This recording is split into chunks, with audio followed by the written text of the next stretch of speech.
Earthquake, the earth is shaking from.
The most oft-repeated defense of industrial agriculture is that it is needed to feed the world.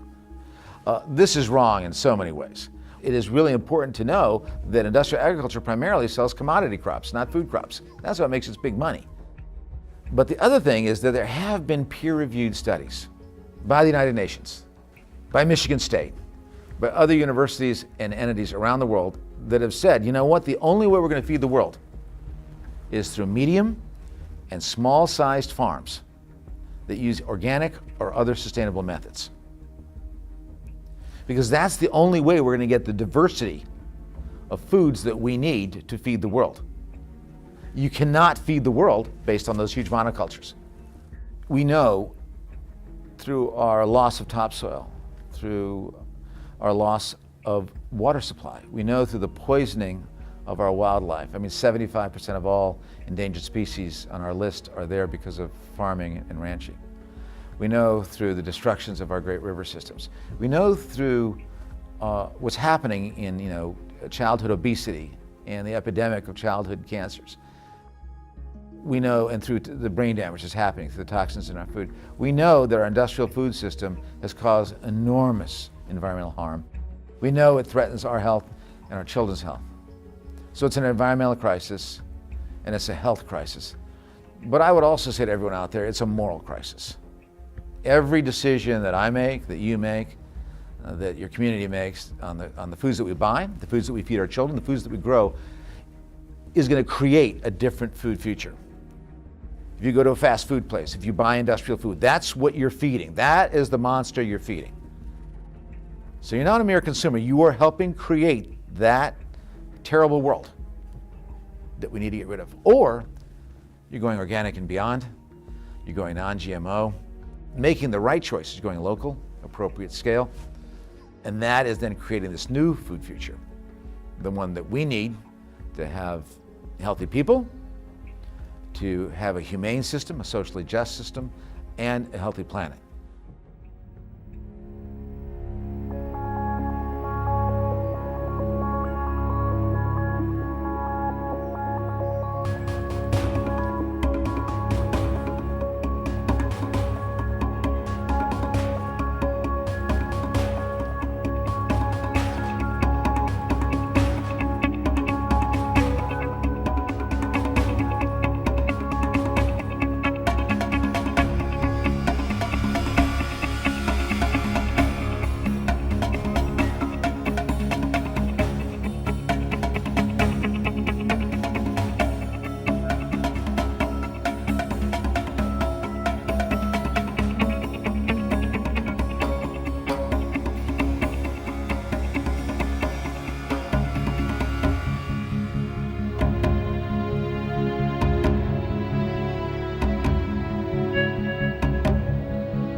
La agricultura en sí es una relación milenaria entre el hombre y la naturaleza.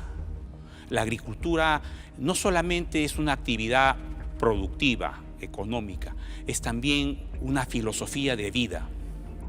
Pero ¿qué ha estado pasando actualmente?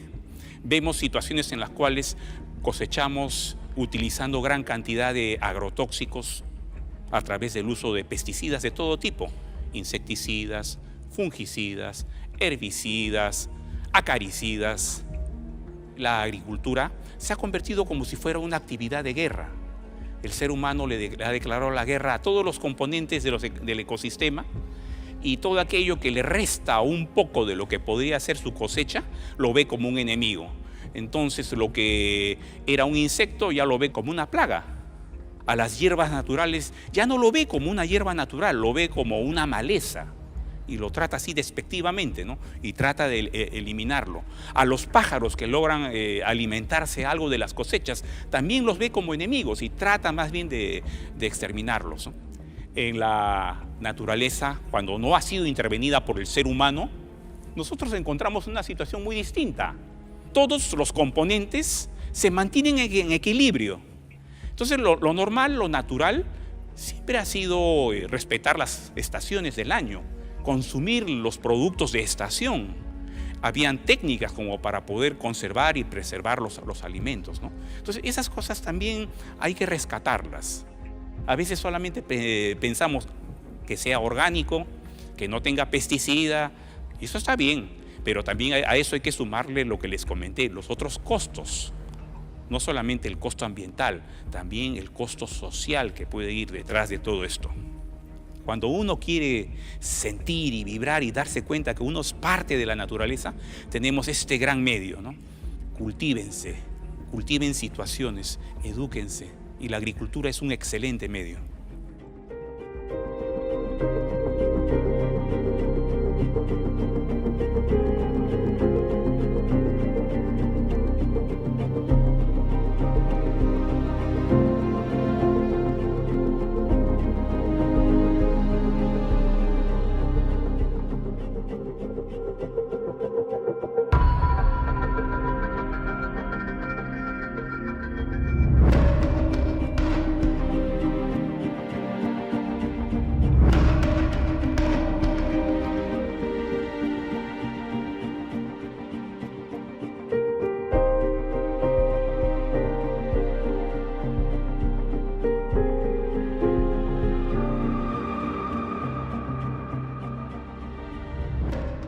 Our identity is so tangled up around this belief that we are the best food growers in the world. And so to dismantle that belief, that humility that it takes to say, we're growing the worst food on the planet, the least nutrient delivery of any food system in the world perhaps, but there's something more insidious at play that we didn't understand until we were on the ground with these farmers, is that in a culture and in a state where 85 to 90% of the ground is under chemical farming, there is a collective subconscious agreement or contract socially in that farm community that you don't talk about this. You certainly don't tell anybody that your crop yields have been decreasing for 15 years, that you think chemical farming is hurting your children and causing the birth defects that you're seeing in your kids. And certainly, we've seen the most horrendous of disease happening on these farms. These farmers' families are so sick. This is exactly what's happening to all of us under the pressure of the chemicals. And their children have attention deficit, allergies, asthma. So you've got this financial lock-in with banks, you've got health collapse happening in the family, you've got the emotional tension, and then on top of that, you have the community pressure, the peer pressure. And so if you decide to make the jump and stop chemical spraying and go to regenerative agriculture, you're immediately socially ostracized. And so we can't just be organic certified. That's not enough. We have to go to regen ag standards where we actually build soil, not till soil. And so we need to go to a no-till organic technique. One of the things that I have the highest conviction over now as a scientist is the concept of grace in biology. I think it can best be defined now, in my mind at least, scientifically, which is heal faster than you injure. And that's what we see in the soil, and that's what I get to see in my clinic. I see people who have abused their bodies for decades, and if they just give a pause, they do a couple of short-term fasts, they give their gut a break, they give their immune system a break, they get away from chemicals, they start growing some of their own food, make these simple little decisions, and suddenly decades of damage is reversed in hours, weeks, months. That's grace at the cellular level. What we're seeing is that within a single growing season, you can go from this dead monoculture of corn or soybean to cover cropping with 16 different species and getting a no-till environment. You'll see the fungal elements, you'll see mycorrhizae in there, the bacterial populations returning to the soil, and you see biodiversity returning in the form of earthworms within a single growing season of rest. The farmers that are making the transition are already seeing improved yields year one of going back to a non-GMO seed. It's so much more lucrative for these farmers. There's enough energy, there's enough food, there's enough soil, there's enough commodities, there's enough resources for everybody on the planet to thrive at a level that's never been experienced in human history. And so our mission is not to inspire the farmers that are currently fighting the good fight, it's to inspire their children to do the right thing and do it differently. Connected to new children who are in the cities, who are in the tech world, wherever they are, connect those kids back, give them a sense of that unity, give them a sense of the oneness, and give us all a sense that this is the inescapable optimism, as we are going to transform, period.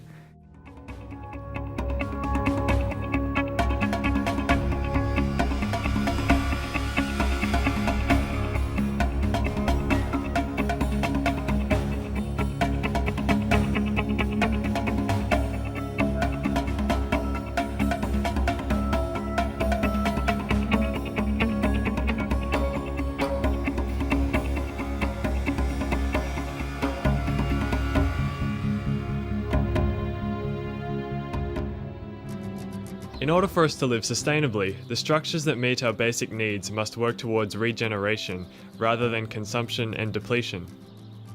I've been studying sustainable farming systems for over 25 years. There are no real issues. We can solve all of them. There are really easy answers to grow food quality and with good environmental care. As a farmer, you want to create healthy soils and healthy plants and healthy animals, and further up the food chain, we've got the microorganisms which are governing the system. We just create a habitat for them. Then you got the plants growing out of there, be it annuals, perennials and trees. Then amongst that you've got the insects living in there, and then we've incorporated pigs, sheep, cows, ducks, geese, and every single item adds value. This used to be a pastoral desert. Was just grass. Yeah, and this is what people can do. You can create heaven on earth.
This meeting was going to take place to de-escalate tensions between Saudi and Iran.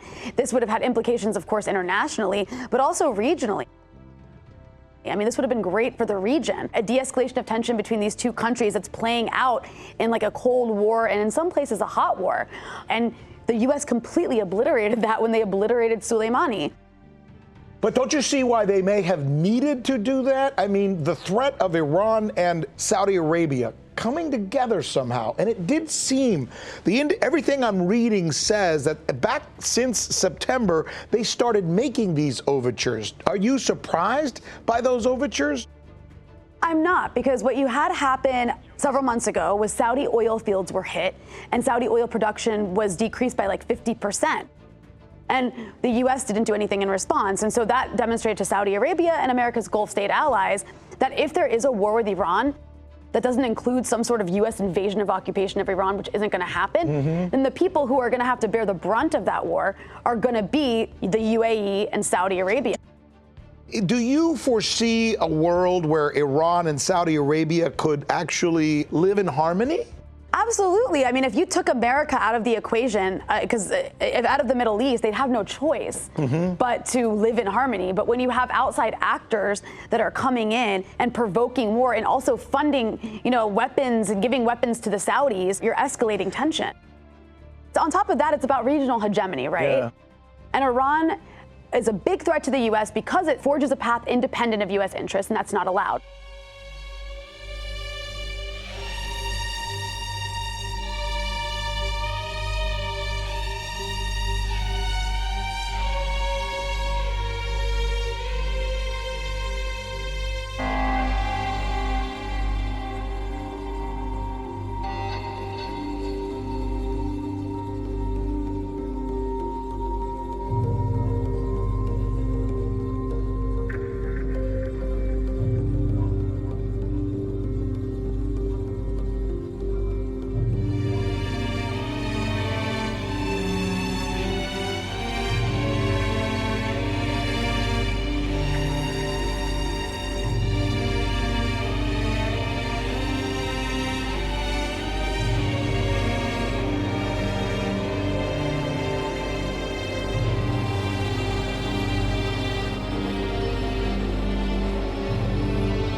The United States never forgave Iran for overthrowing the Shah. The U.S. had installed the Shah, and the Iranian people overthrew the Shah in 1979. Well, this was the danger of what some would say a good example, to show that people can overthrow a U.S.-backed dictatorship and can challenge U.S. hegemony, and the Iranians did this. Ever since that time, the U.S. wanted Iran back within its sphere of influence, because the Shah was the U.S.'s bulldog in the Middle East, along with Israel. And so really, it's Iran's independence that really galls the United States, that it is willing to use its own oil for its own purposes without U.S. companies being allowed to profit from that or control their oil. Once Trump backed out of the JCPOA, which is what the nuclear deal is called, and increased sanctions, then he went back to the pre-nuclear deal levels of sanctions, which really, and vowed that he would not allow Iran to sell any oil. And of course, oil is the mainstay of the Iranian economy. Iran is not able to buy foodstuffs. It has been unable to buy medicines. And so people are dying in Iran from hunger, from lack of medicines. This is really an act of terrorism against the Iranian people. They're attacking the civilian population for the political end of trying to encourage the population to overthrow the Islamic Republic. The U.S. now supports 73% of the world's dictatorships, some of which the U.S. actually put into power. Look at Saudi Arabia, which is a monarchy. It's repressive. It beheads people. It supports al-Qaeda. It is engaged in a genocidal war in Yemen right now. And the U.S. has no problem not just tolerating them, but even arming them to the teeth. I mean, really what the U.S. resents is that Iran would deign to try to have any influence within its own region of the world. Of course they have that right. If you look at a map, Iran is bordered by about 17 different countries, most of which are hostile and most of which have US military bases. It's Iran that's under attack, let's face it. And it's just this bizarre thing that the US can go to the Persian Gulf, send military vessels there, military equipment, and somehow say Iran is threatening us. The US's position is it governs the world and has dominion over the world, and a country like Iran can't even have a little influence over its own region of the world, which just is crazy. I find American people in general to be the most ideologized people in the world. We think we have a free press and that our education system is really great and that it doesn't propagandize us, but that's just not true. We've been led to believe that we're an exceptional nation, that we are unique in our freedoms and our democracy, and that we have the right, therefore, to spread democracy and freedom around the world, even if that we have to kill 1 million people in a place like Iraq to do it. And that's why the American people really have to oppose this and make it clear they don't want this. And make it clear they're not going to reward Trump with another term if he engages in a war.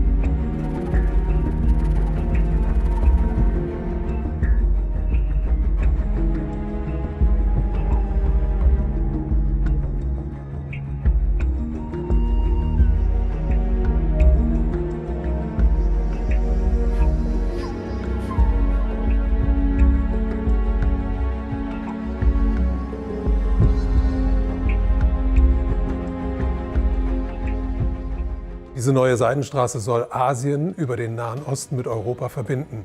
Das ist wirklich das wichtigste Projekt dieses Jahrhunderts und auch das gefährlichste Projekt dieses Jahrhunderts. Wenn das tatsächlich fertiggestellt wird, dieses Projekt, dann ist es mit der Vorherrschaft der Amerikaner vorbei.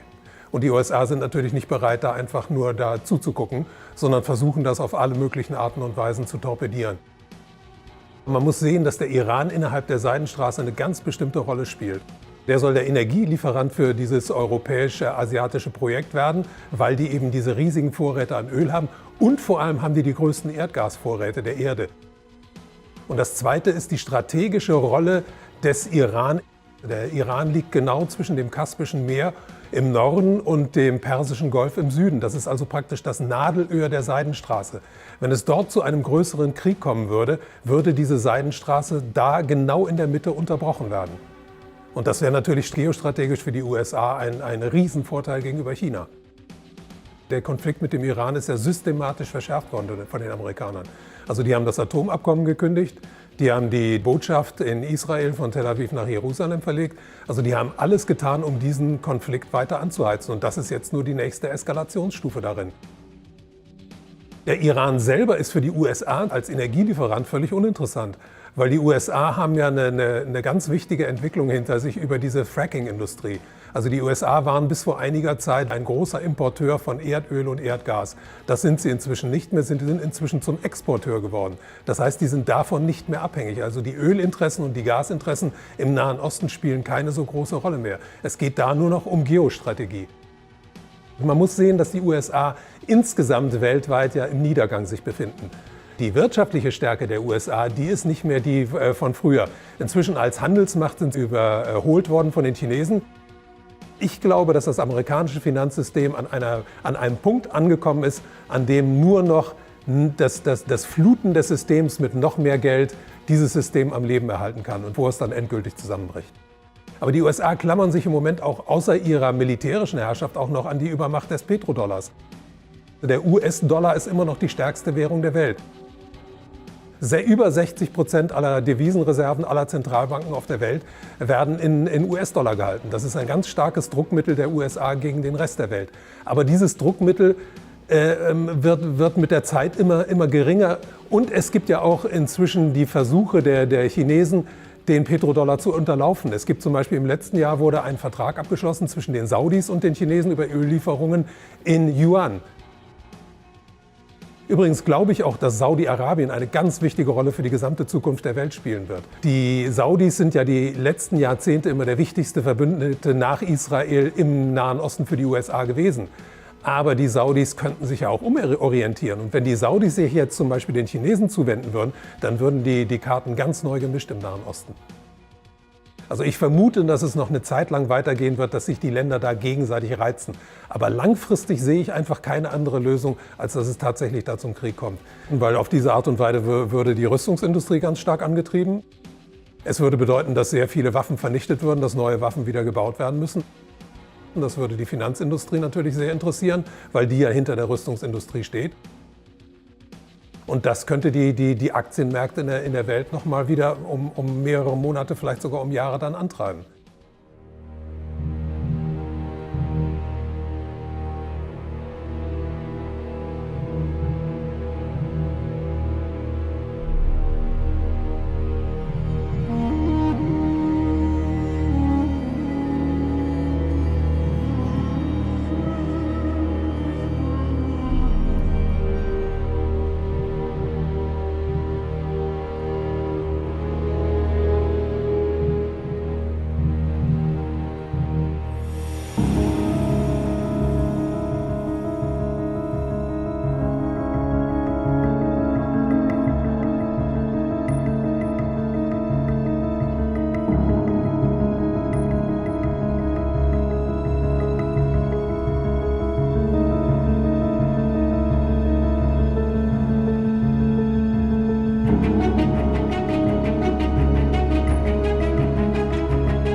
Well, I met him and he told me that I'm #1 in the world in Facebook. He sat down, he said, congratulations, you're #1. And I said, that's very nice. It's always nice to be #1.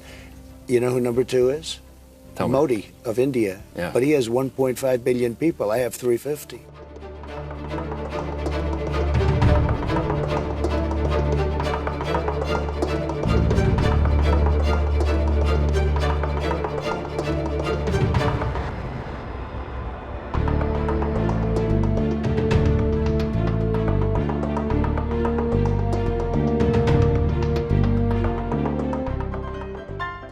Let me explain how the world works, okay? I think nobody knows more about taxes than I do. Nobody knows more about construction than I do. Nobody knows more about campaign finance than I do. Nobody knows consultants better than me. I know more about drones than anybody. And I think I know more about the environment than most people. I know a lot about wind. I know more about ISIS than the generals do, believe me. Nobody in the history of this country has ever known so much about infrastructure as Donald Trump. I know a lot about wind. I understand the power of Facebook, maybe better than almost anybody. I know more about courts than any human being on earth. Nobody knows more about banks than I do. Nobody knows more about trade than me. I understand politicians better than anybody. Nobody knows politicians better than me. I think I know more about the other side than almost anybody. Who knows the other side better than me? I understand things. I comprehend very well. Okay? Better than, I think, almost anybody. The truth is, I'm actually a modest person, very modest. In fact, many people tell me that modesty is perhaps my best quality.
Family has had plenty scandals in their time, but right now they're going through an unprecedented crisis. The Queen summoned everyone to a private meeting for an emergency royal summit.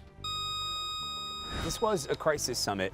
At the end of that, they released that statement where she says the royal family is extremely supportive of Harry and Meghan's desire to create a new life. First of all, statements that come out of not the palace, but the Queen herself are rare. Something that actually suggests feeling is even more rare. But that's where we are right now. Why would Harry and Meghan want out of a life that so many people dream of having? For me, and for my wife, you know, of course there's a lot of stuff that hurts, especially when the majority of it is untrue. I will not be bullied into playing a game that killed my mum. It's hard. It's not enough to just survive something, right? Like, that's not the point of life. You've got to thrive, you've got to feel happy, and I think I really tried to adopt this British sensibility of a stiff upper lip. But I think that what that does internally is probably really damaging. The reality of being a royal couple has been far from a fairy tale. Meghan and Harry are on their way to a new life, but now everyone is wondering what they'll do to support themselves without any of that royal cash. Prince Harry caught on camera touting his wife's voice acting skills to Disney CEO Bob Iger. It happened last summer in London. Meghan was just steps away while the prince made his pitch.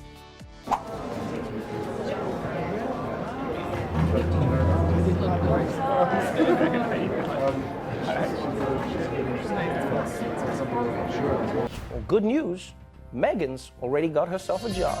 Respecto a su trabajo, además del contrato con Disney, Meghan podría estar cerrando su colaboración con la casa de moda Givenchy. Sus planes van como esperaban. En esta jugada de ajedrez, los duques han avanzado varias casillas, pero es importante recordar que la reina se puede mover libremente por todo el tablero.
Willkommen in Livermore, Kalifornien, der Heimat der ältesten Glühbirne der Welt. 109 Jahre alt und sie brennt noch immer. Eine Webcam schickt rund um die Uhr Bilder von der Livermore-Glühbirne ins Internet. Ironischerweise hat sie bereits 2 Webcams überlebt. Den Glühfaden hat Adolphe Chaillet erfunden.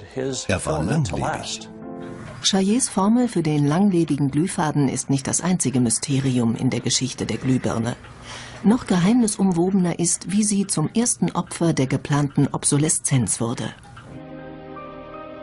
Weihnachten 1924 war ein ganz besonderer Tag. In einem Hinterzimmer in Genf trafen sich einige Herren in Nadelstreifenanzügen, um einem geheimen Plan nachzugehen. Sie gründeten das erste weltweite Kartell, das sich zum Ziel setzte, die Glühbirnenproduktion der gesamten Länder zu kontrollieren und den Kuchen namens Weltmarkt unter sich aufzuteilen. Dieses Kartell hat den Namen Phöbus. Das Ziel ist gewesen, Patente auszutauschen, die Produktion zu kontrollieren und vor allem aber den Verbraucher zu kontrollieren. Es ist umso besser für diese Firmen, wenn der Verbraucher regelmäßig Glühlampen kauft, und wenn die Glühlampen lange brennen, ist das ein ökonomischer Nachteil. Also hat man sich bei Phöbus gedacht, beschränken wir einfach die Lebensdauer dieser einzelnen Glühbirnen auf 1000 Stunden. Mit der geplanten Obsoleszenz sank die Lebensdauer der Glühbirnen. In nur 2 Jahren von 2500 auf weniger als 1500 Stunden. In den 1940ern hatte das Kartell sein Ziel erreicht. Die Standardlebensdauer einer Glühbirne betrug nun 1000 Stunden. In den folgenden Jahrzehnten meldeten Dutzende von Erfindern Patente für neue Glühbirnen an, darunter eine, die 100.000 Stunden brannte. Keine davon kam je auf den Markt.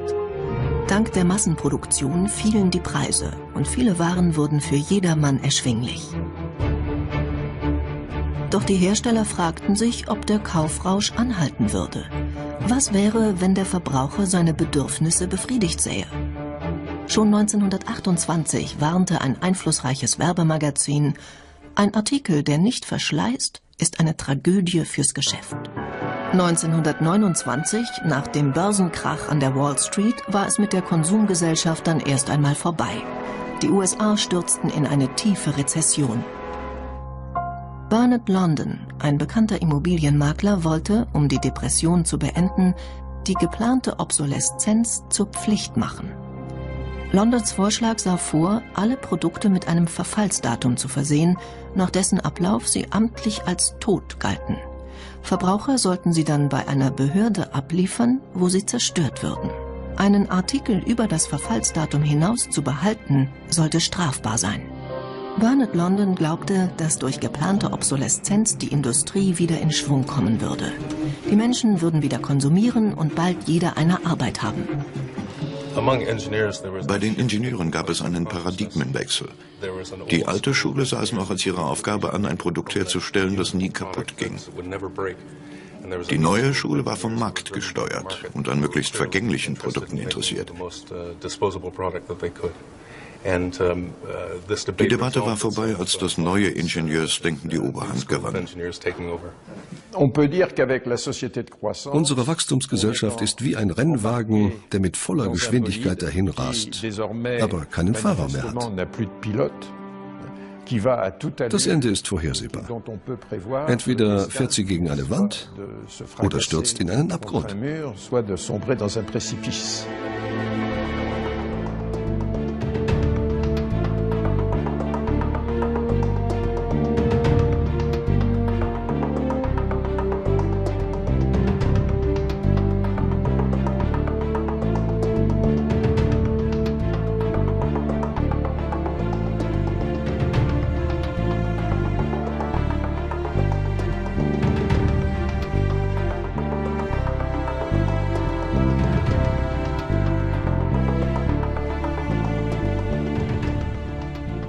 Ahora tenemos diferentes clases de obsolescencia. La obsolescencia por defecto, incompatibilidad, psicológica y ecológica. Por defecto se refiere cuando un componente electrónico del dispositivo deja de funcionar. En estos casos, repararlo sale más caro que comprarse uno nuevo. La incompatibilidad se puede dar a nivel software o hardware. Cuando se trata de software es porque cada actualización empeora el rendimiento del dispositivo. Mientras tanto, la incompatibilidad a nivel de hardware se da cuando cambias un componente dañado por otro que es idéntico. Pero, por ser de diferente serie, tu dispositivo ya no quiere prender o sale un error que no te permite utilizarlo. Por otra parte, tenemos la obsolescencia psicológica. Este es el método que utilizan las empresas en sus campañas de publicidad, donde hacen todo lo posible para que tú percibas un producto como viejo o pasado de moda. Apple y Samsung abusan de esto, donde cada año presentan los mismos celulares, pero con mejoras muy leves. Por último les presento la obsolescencia ecológica, la cual promueve que utilices dispositivos con componentes menos agresivos al ambiente. Sin embargo, estos dispositivos ecológicos tienen menos vida y a la larga dañan más el ambiente porque no se pueden reciclar de forma sencilla. No les pido que dejen de consumir, pero sí traten de regular y exigir un mejor producto.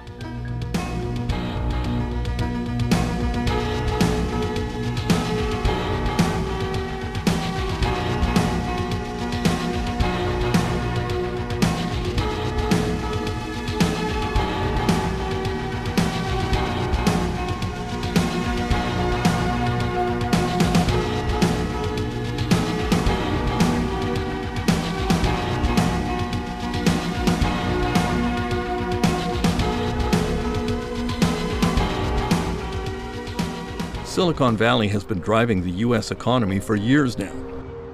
But there is growing scrutiny on the questionable business practices of Apple and other star companies here, and a growing movement to make them more accountable to consumers. Apple's perspective is that they want complete control over the device from the moment that you buy it all the way through the end of life. So this is the pentalobe screw. It's on the bottom of the MacBook Pro. It's not like any screw that you've seen before. And it turns out that Apple invented their own screw. It's purely they want to make the devices harder for normal people to open with the tools that they already have laying around. Overall, Apple tries to get you to purchase a new device instead of repair your old one. So this is a MacBook Pro that the Apple Store said would cost $1,200 to fix and wasn't worth doing. All right, let's take a look and see if that's true. See the pin that's sticking out? Okay. I got my set of tweezers over here, and I'm just going to try to push that back into the slot. As you can see, we've got an Apple, and we have a light. How often do people show up here with the Apple Store telling them it can't be fixed or it's too expensive to fix? Somewhere between 10 and 30 times a day. Many Apple customers are starting to wonder whether the company really has their best interest at heart. After an incident last winter, Apple faced a fresh allegation. Customers accused the company of a sneaky policy that pressured them to buy new smartphones. The performance of many phones was cut down after the latest operating system upgrade from Apple. It looked like a case of planned obsolescence, an effort to pressure consumers into buying new products when they didn't have to.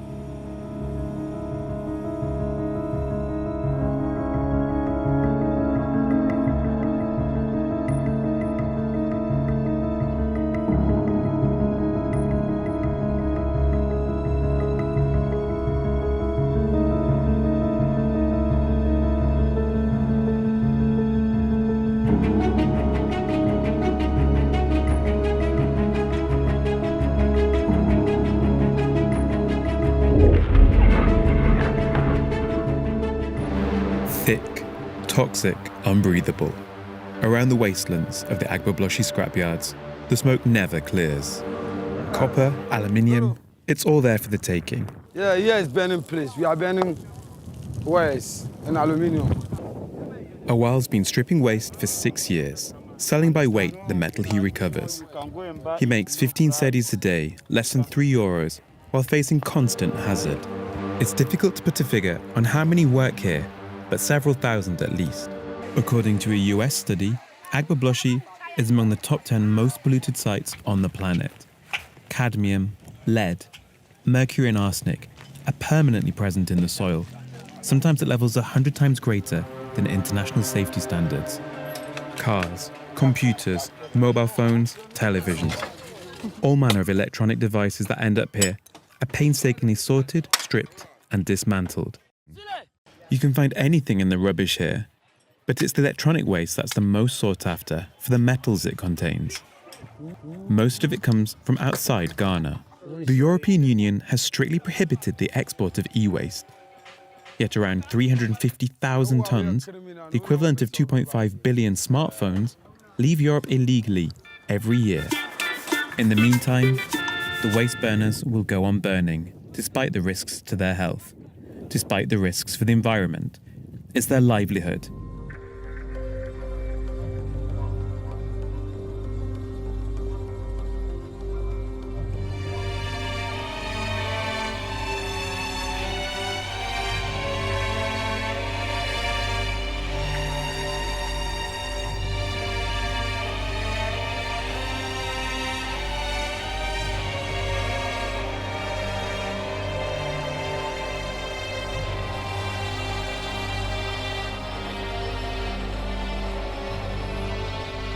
Para cambiar el sistema completamente, tenemos que cambiar el modelo industrial y el modelo económico. No podemos basarlo en el crecimiento permanente, sino en la sostenibilidad permanente. Y se puede hacer.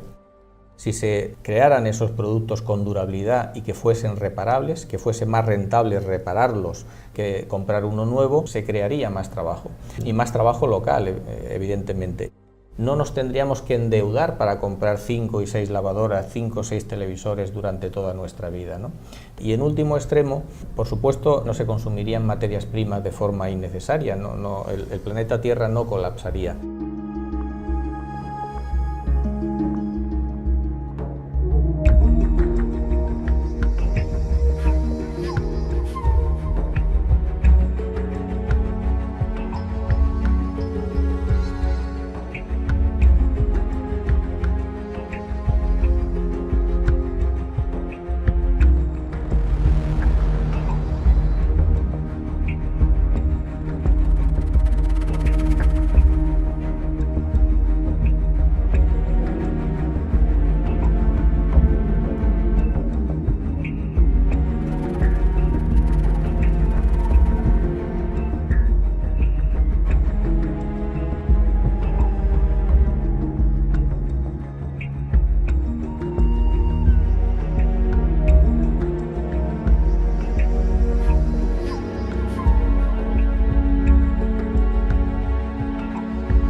Por medio de 3 diferentes cámaras de monitoreo volcánico, se registró cómo un objeto cruza sobre el coloso de fuego y se aleja rápidamente. Una especie de cilindro, y cuando está sobre el cráter del volcán, parece emitir una especie de destello.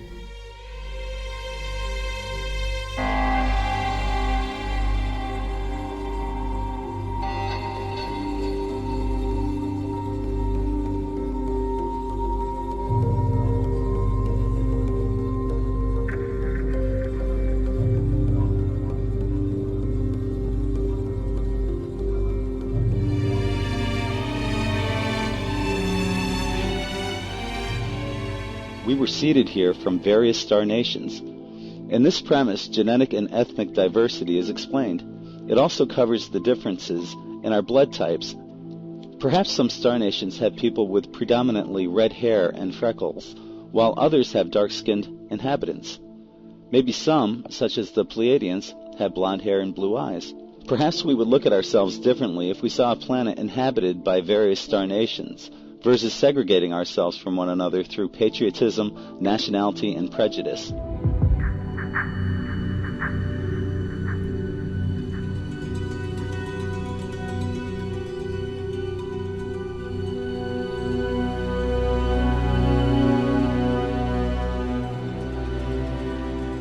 Any Indian tribe and other Aboriginal groups have a direct connection with what we term the star people. They talk about the origin of their ancestry from different constellations, different star systems. For example, if you look at the Cherokee tribe, their logo of their flag it's got seven pointed star, and they claim that their ancestry was created by the Pleiadian people.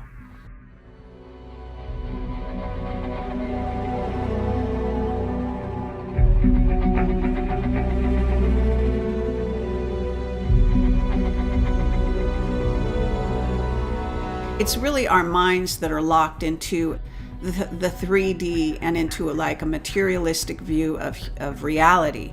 We are 3D going into 4D. We're a soul having a material experience in essence. And so we are able to go interdimensional.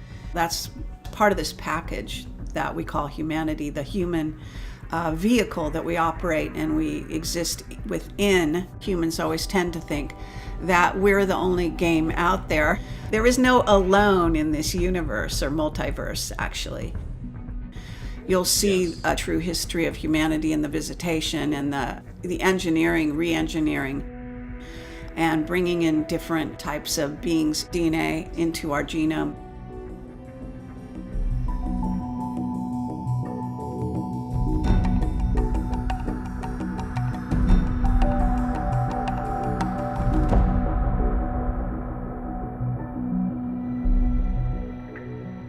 Earth has been inhabited and has been used as a way station, a port of harbor for space-traveling extraterrestrial star nations for millions of years. And many of us have direct spiritual reincarnational history with many of these star nations.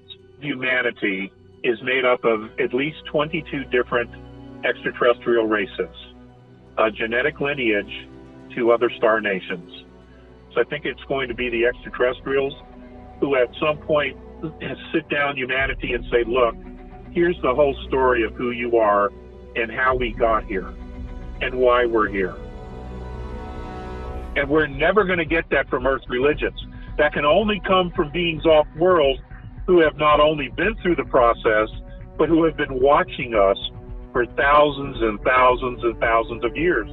The benevolents were very compassionate toward humanity, and they did things to help, teaching us agriculture, animal husbandry, construction, astronomy, mathematics, the healing arts, how to use the plants to heal certain diseases and things of that nature. Some actually taught us some spirituality, energy fields, chakras, etc., etc. The last thing the benevolents want is to be worshipped. That is not what they're about. You know, what they want is humanity to step forward and become a part of the family of the galactic. There is an interconnectedness that's being created by these beings on a, what we would call a spiritual level, harmonic level, that our universe, our holograph, which contains all of the universe that we know, has never had before. The immediate result that we're seeing here in third density is the awakening of humanity, the awakening of our DNA, the transformation of how we see ourselves and our connectedness to all that is. There are many kids and many human beings that have had near-death experiences. When they come back into their bodies, many of them have a third strand of DNA. Some have 4. There's a gentleman in New Zealand who was dead almost 3 hours. When he came back, he had 6 strands of DNA. Humanity is beginning to remember that we are, in fact, multidimensional souls that got trapped in a physical dimension by being tricked and manipulated. And we're going to realize that the manipulation of race, color, and creed has been just that. We just need to step into the process and embrace it. And then the reality is that 95% of us is always multidimensional. What we see here in the physical is a very, very small piece of who we really are. 2 years ago, Jupiter picked up an additional 19 moons. Now we're being told that Saturn has picked up some additional moons. Most of these moons have a very specific mineral, and on our periodic chart, the only thing we would recognize would be quartz. Now, these asteroids have been brought into a orbit around these planets. It was a very orderly migration into the solar system. It was all managed. And some of the moons have already shown signs of being mined, and that was by other star nations that have already used this technology. What this mineral does is that you can create bows of boats, rods that will fit into lakes, oceans, housing on aircraft engines, and when you generate a specific harmonic frequency in this metal, it causes all of the protons and electrons of pollution to break down and decay and die, specifically radiation. It causes it to speed up its decay process, and it just falls to the bottom of the ocean. They brought this material here to help us clean up our world. Whenever this process truly begins, they're going to want us to take responsibility for not only the mining, but also the manufacturing and the cleaning of our environment to get everyone involved in this process. And it will help us to re-engage with our home planet, because most of us have detached from nature almost completely.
Life can be very complicated and difficult when people are grasping all the time. And I think when we're constantly achieving something new instead of celebrating what is, we become less and less satisfied.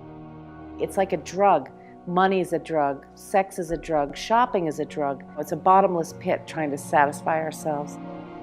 This culture, especially in the United States, this society really has this like succeed, excel.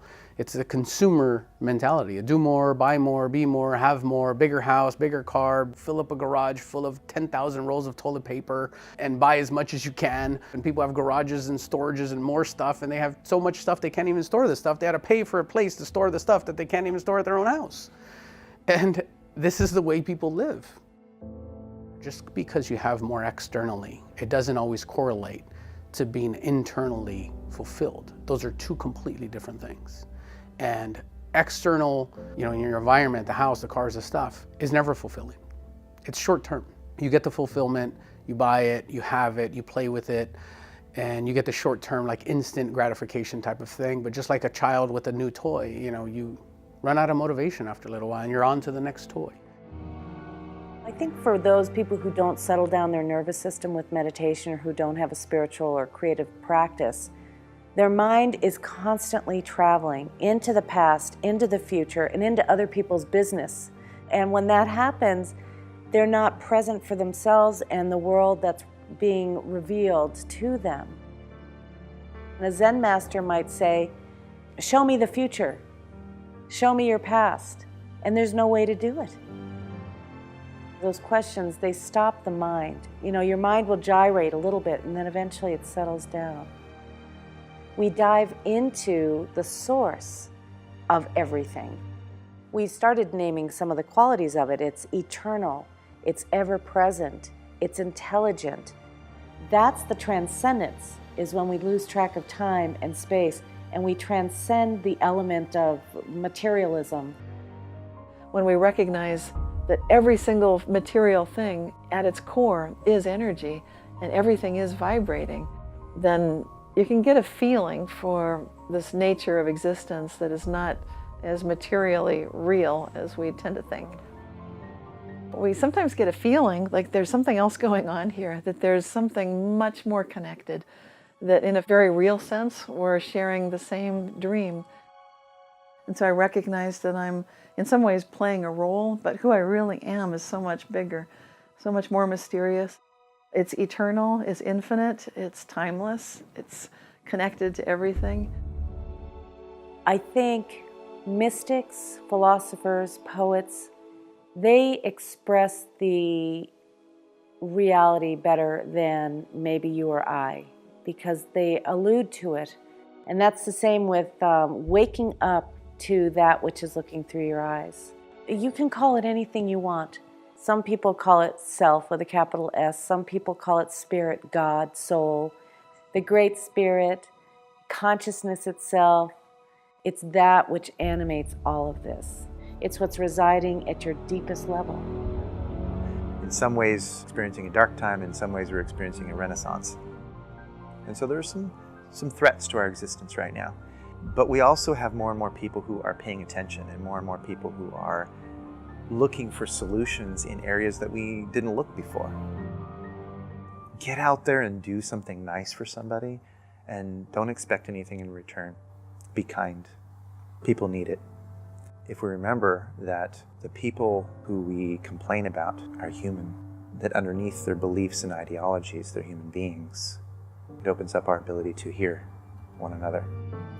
We are the creation of the forces of life, living as long as the universe stays, which is forever, through the galaxy's nights and days. We'll live forever with the stuff of stars, ever changing, ever growing, born into this life, born into that, changing this form for the one that comes next, an eternal part of an eternal creation, a quintessential piece of divine revelation.